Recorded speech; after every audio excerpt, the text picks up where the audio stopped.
Now, should Octagonal win today's Mercedes Classic, he'll eclipse Superimpose as the greatest money winner in Australian racing history. Appropriately, it was 2 years ago today that Octagonal first emerged as a future champion. Runner-up in the 1995 Slipper, he's since gone on to win 9 Group 1 races and a permanent place among the greats of the Australian turf.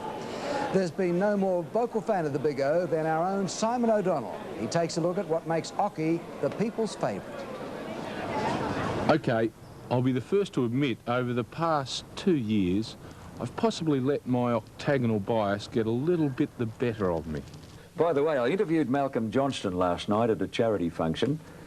I told him about your comparison between Octagonal and Kingston Town, and Malcolm pointed out to me that Octagonal wouldn't have created a breeze around Kingston Town's posterior, although he said it in coarser terms than that. Well, you know why he wouldn't have done it. So he would have been in front of him. What are you doing? Well, I had a quiet week, to be honest, and I'm a very talented man. I have lots of strings to my bow. I thought I'd just whip up a little painting of my favourite horse, Octagonal. If you can take Simon O'Donnell seriously, listen to this. Spartacus in the Oakley Plate. Moowide's just going to be a superstar, and I'm waiting for Saintly and Octagonal in the Australian Cup. It's a while away, but I love it. I agree. Good on you. Good on you, Shane. I like it. But like many Australians, I just love to watch this horse race. He has those champion qualities that sets him apart from the rest. And here at Flemington Racecourse, only 12 days ago, he won the Australian Cup. It's a race I'll never forget. 100 metres out of the cut now. Istedad takes the lead. Juggler down the outside. Octagonal is joining in with a good run. And they're followed by Magnet Bay and further back Gull City getting up along the inside. Juggler's taken a slow lead. Istedad, Gull City finishing very fast. Octagonal deeper on the track. It's Juggler just in front with 100 metres left to go. Gull City along the inside finishing very fast. Octagonal diving up the near and take the line. Well, very tight Octagonal. Yeah, it's got his mind tingling, Simon. You know, I mean, he's been something special to me over, a long period of time, and I suppose, going out from Victoria on a, race like that today, I mean, words fail me really. I mean, what do I have to say? He's just an unbelievable horse, and to get the reception he's got today, and he's always been a champion, and I think he's proved it in more ways than one. And I think today was the real nail in the coffin. I think so. I don't think he's got any knockers now, fresh anywhere else, anywhere. So I think he's really proved his point today. It wasn't the first time Occy had reduced trainer John Hawkes to tears, and he wasn't alone. When I started to dig my knees right into him, he found that extra neck. Only champions can do it, and he certainly did it today. For owners Jack and Bob Ingham, Occy is the champion they've waited a lifetime to find.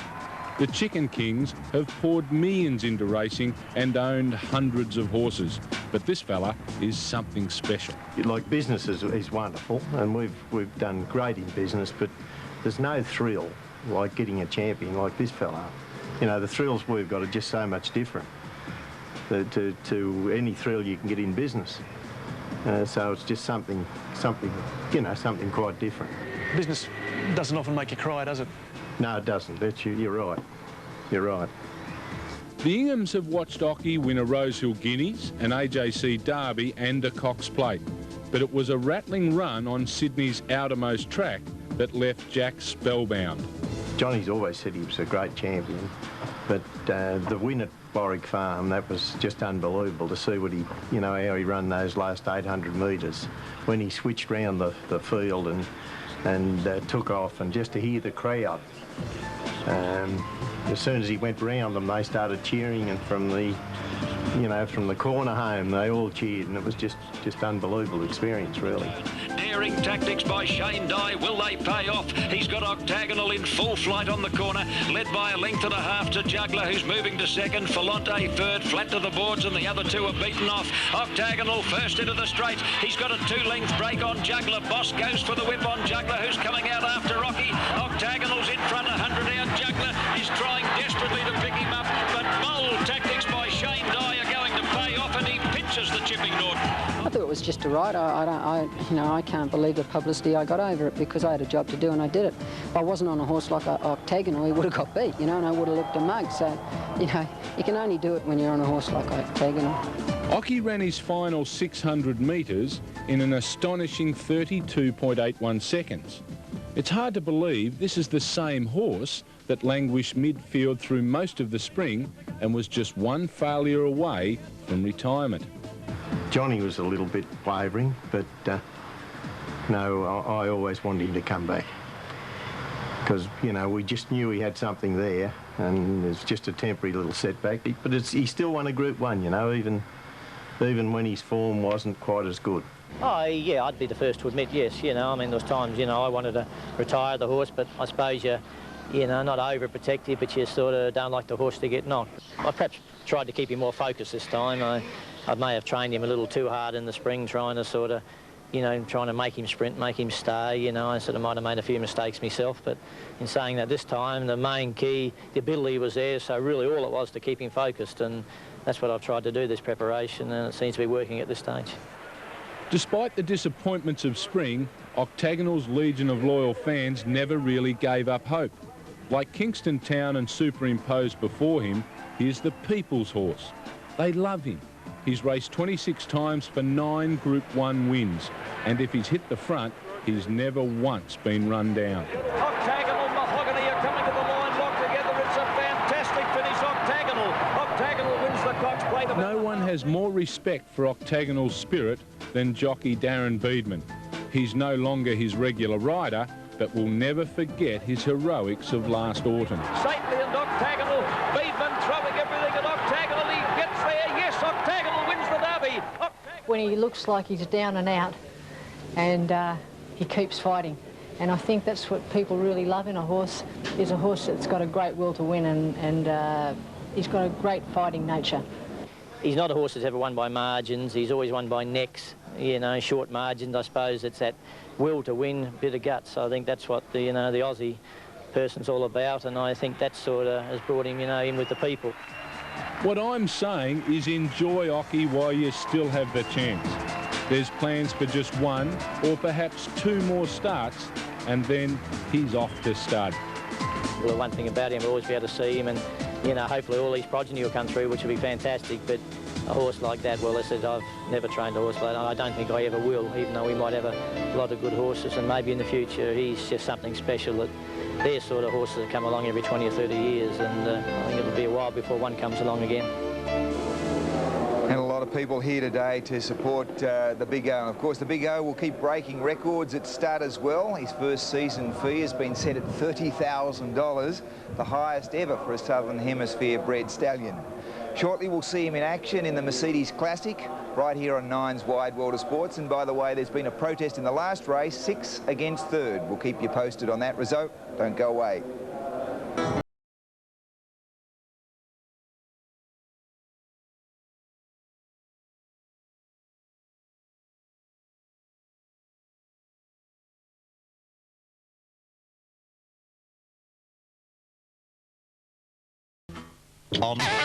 Into the straight, 350 to go. Mistress Anna's tackled quickly by Blazing Saddles. Blazing Saddles had raced to the lead, but here comes Luskin Star. Luskin Star, the Newcastle colt, with the Blazing Saddles in one stride.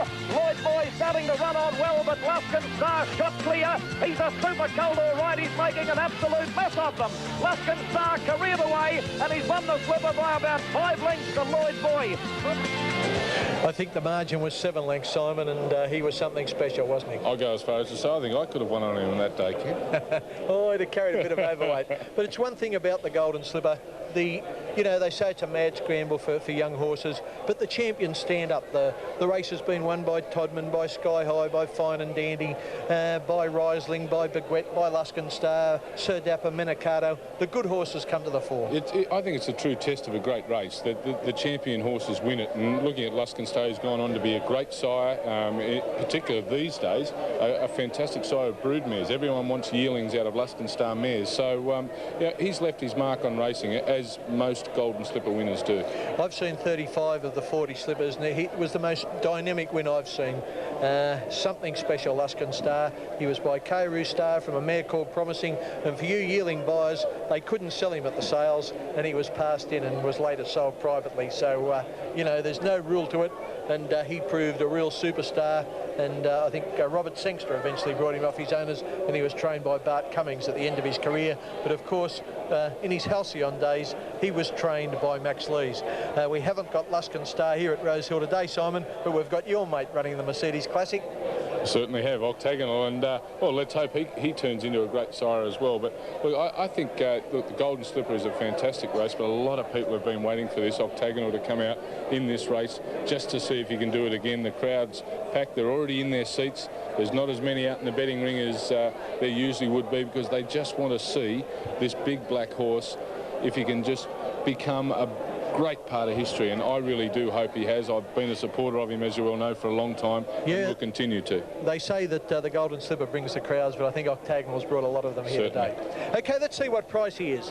We go from the top of the board in the Mercedes Classic, and number 1 Istedad, the imported horse, is at $7.60. Dupain has firmed a little since I set the board and is now in to about $17 plus. Number 3, the Bandit, at $21. The Sydney Cup could be his race. Number 4, Magnet Bay, another Kiwi, is an outsider at $80. Campaign Warrior is at $60. Number 6, Octagonal, probably a better price than most people imagined, $2.40, around about 11 to 8 on the TAB. That means you invest $1, he wins, you get $2.40 back. Arcady is out from $12 to $13. Circles of Gold is at $21. Number 9, Nothing Like a Dane, getting out a bit now to almost $6.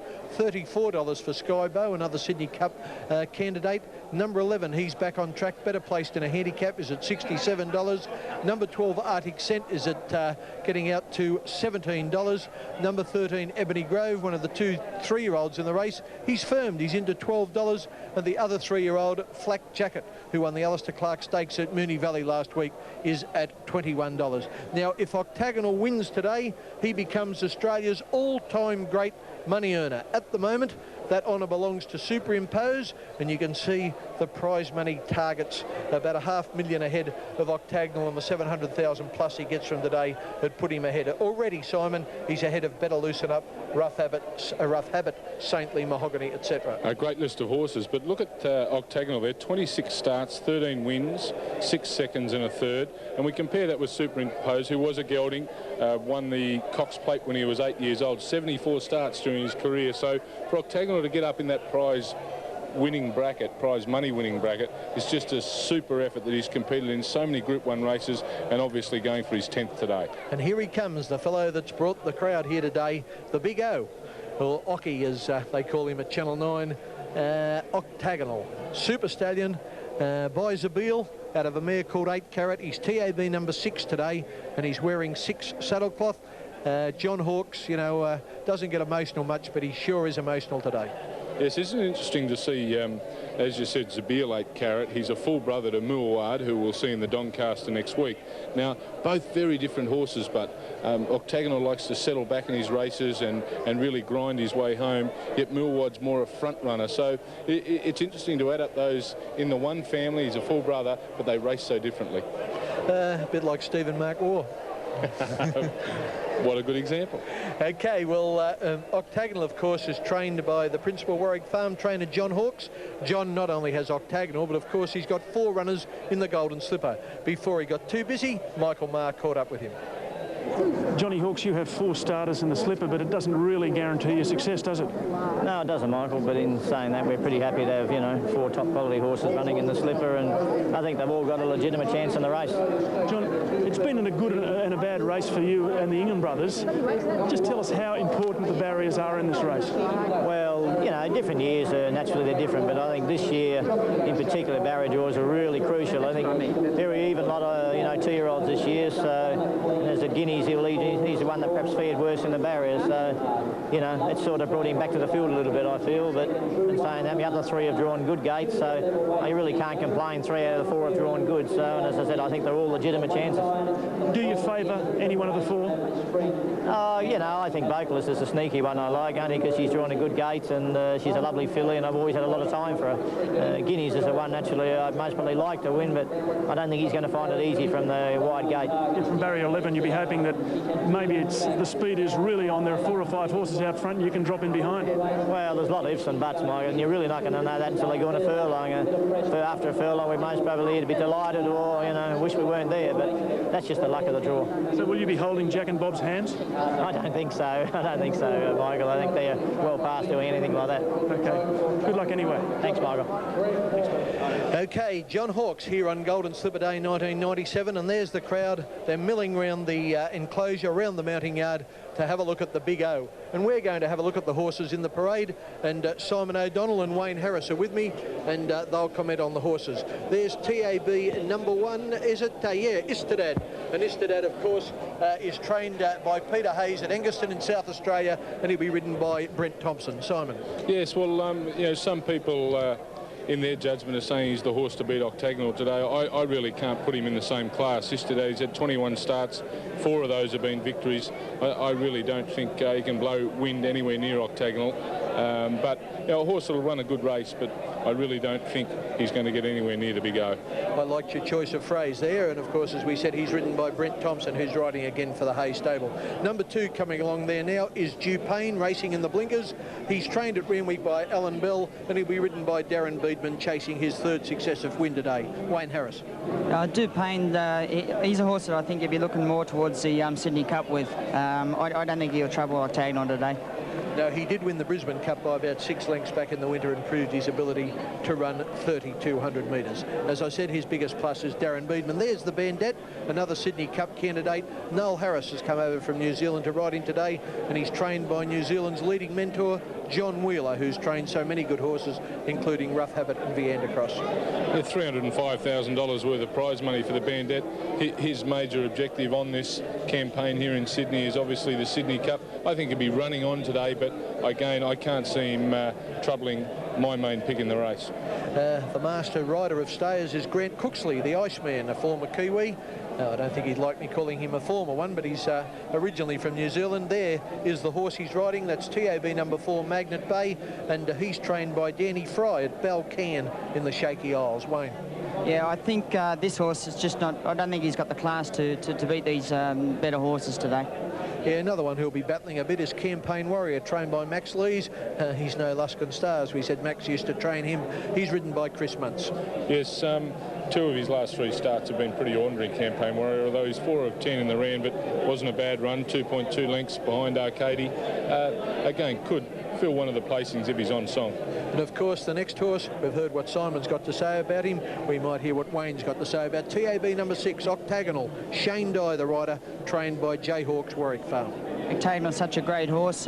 He's brought the crowd here today. I think everyone forgot the slipper was on. And he's such a wonderful horse. His style of racing is that he gives himself a chance to get beaten, and we keep picking things to beat him, and he knocks them off. So how can you go against him? He's a great horse. Yeah, love to see him win. We'll all cheer for him. Even if you haven't backed him, I reckon you should give him a cheer.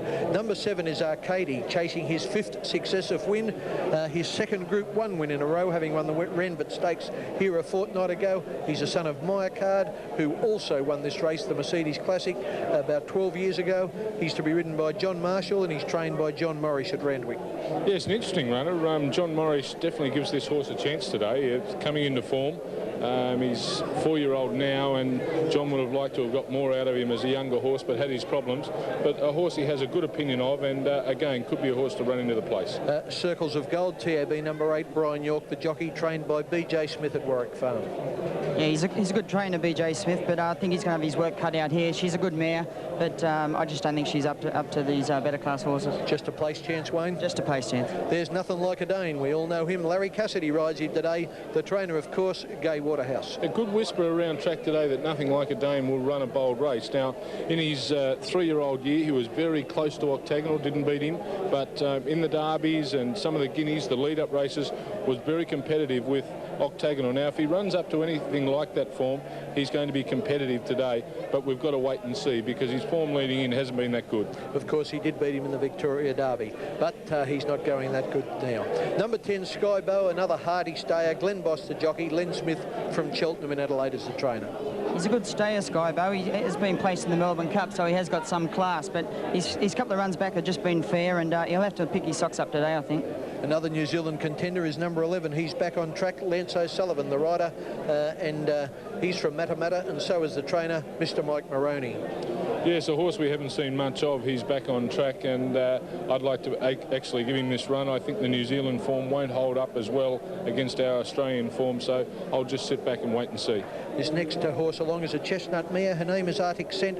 She's to be ridden by Brent Stanley. She's trained at Flemington by Jim Mason, and she had her moment of fame when she won the Caulfield Cup last October. Aiming a bit high here, Wayne? I think, yeah, as you say, she's a Caulfield Cup winner. She's got a little bit of class, but yeah, she's got a little bit of luck today. She does look well, and wouldn't surprise me to see her run in the placings. And now we move to the 3-year-olds. Number 13 is Ebony Grove, placed in the Victoria Derby last November.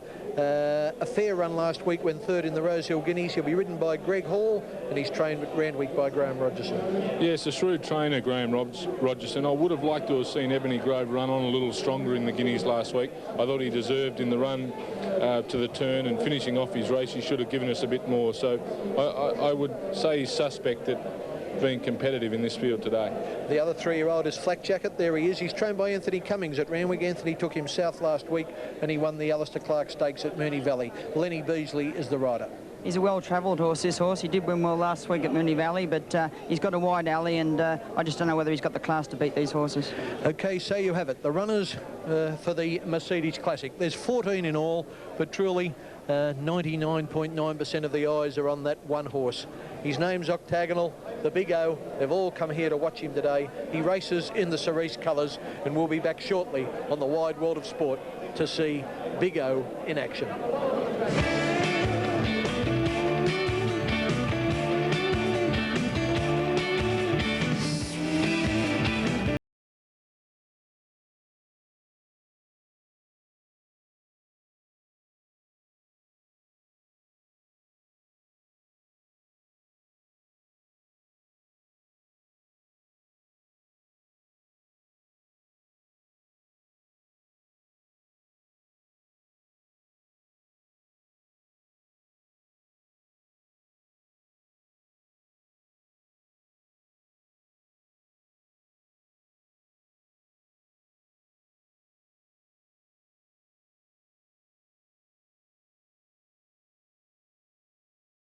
Or as they call him in the stable, Roy, named of course after Roy Orbison, who was the Big O of the music world.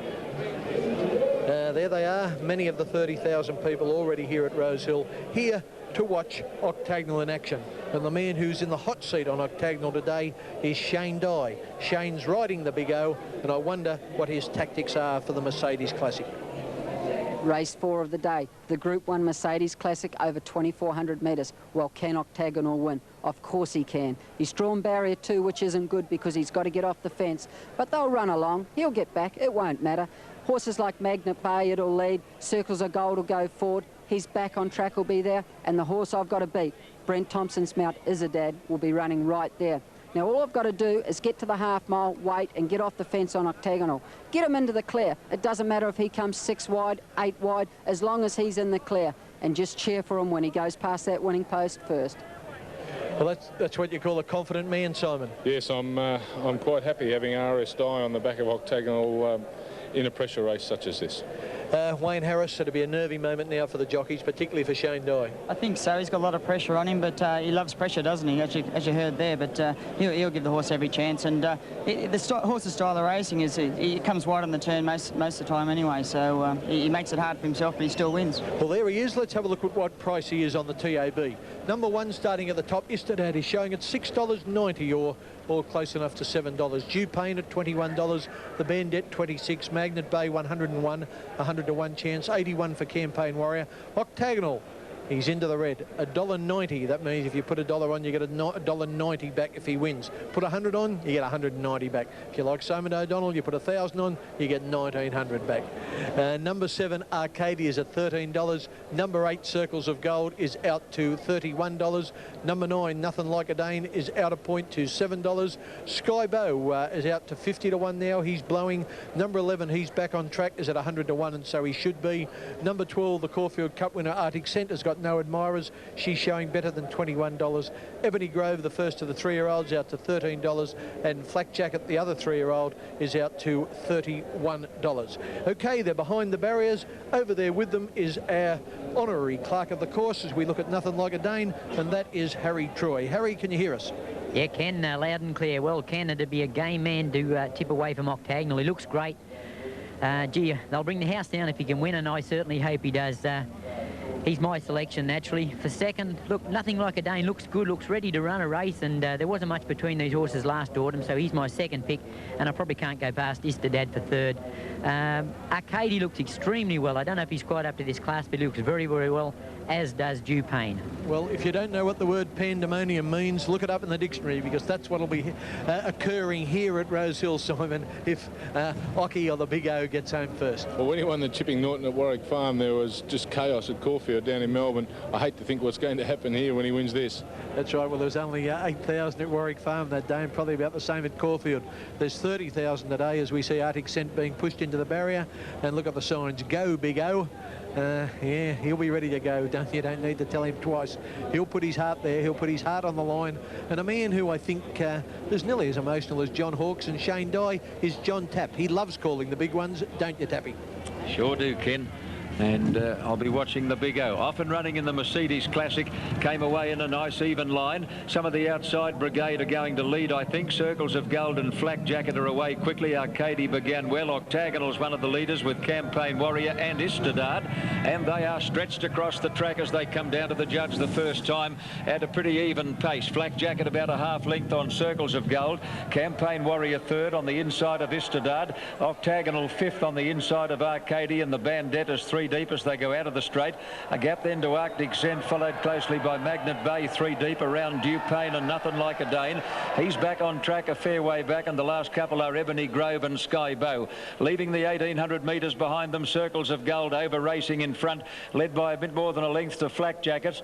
Istedad is third, Campaign Warrior fourth, the Bandit 3 deep and has been from the outset. Between runners then as they swing to the back as Arcady. Octagonal is dead set midfield on the inside of Magnet Bay. A length away Dupain, followed by Arctic Scent, and then Nothing Like a Dane. He's back on track, and Ebony Grove and Sky Bow back amongst the tail enders as they head down the back of the course. 1,300 out, and Circles of Gold is the leader. The Bandit is second, Flak Jacket third, Istedad fourth, has had a dream run from the outset.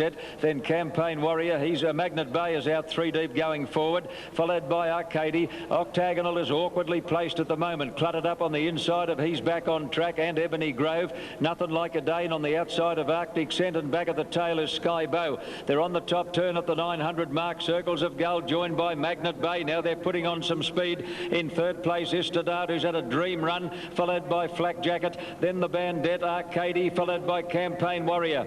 He's back on track as moving forward with Ebony Grove. Octagonal is awkwardly placed. He's cluttered up near the fence, has nowhere to go. He got shuffled back a bit there, followed by Nothing Like a Dane, and then Sky Bow and Arctic Scent, and it's standing room only on the turn. They are packed up very tightly. He's about to shut into the clear on Occy, but he's giving them a fair start as they turn for home. Magnet Bay and Circles of Gold. Istedad looming up to them from Arcady. Octagonal's into the clear. He's starting to wind up here. He comes, the Big O down the outside. Istedad, Arcady, but Octagonal is getting to them with every stride. Arcady put his head in front. Octagonal is lunging as he always does. Istedad fighting back. Arcady and Octagonal. Oh, Arcady maybe a nose to Octagonal, who tried his heart out. Istedad a terrific run third, followed by Magnet Bay, Arctic Scent, then Nothing Like a Dane, Flak Jacket, the Bandit, Campaign Warrior, well back Ebony Grove, followed by Circles of Gold. He's back on track, and Sky Bow last in the Mercedes Classic.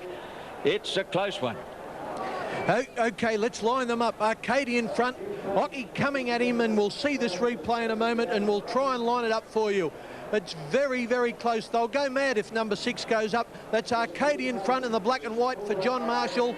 It's Octagonal coming at him on the outside in the cerise, and Istedad inside the two of them.